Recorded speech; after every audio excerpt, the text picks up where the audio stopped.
Face à la crise du carburant, plusieurs entreprises ont dû s'adapter afin de maintenir leurs activités.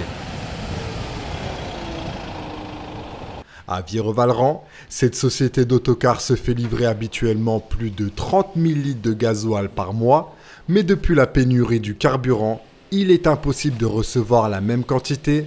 À certains moments, la livraison du combustible peut être divisée par deux. On a réussi à avoir du carburant tout le temps depuis déjà un mois, mais au compte-gouttes, on n'arrive plus à avoir les volumes nécessaires pour le mois.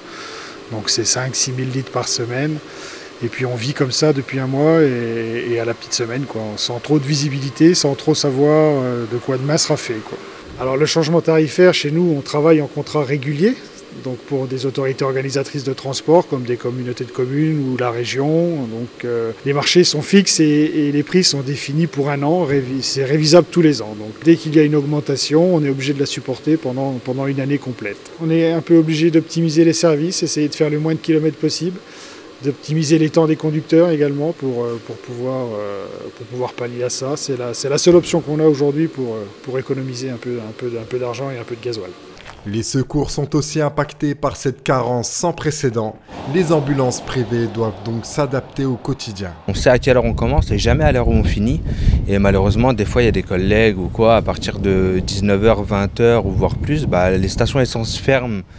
Soit pour éviter la cohue, que les gens viennent remplir des bidons sûrement, ou du coup nous on se retrouve, c'est qu'on peut plus mettre de gasoil et des fois les ambulances rentrent avec un minimum d'essence, quoi. Donc des fois ça peut devenir compliqué pour rouler, quoi. Donc après on s'adapte, malheureusement on n'a pas le choix.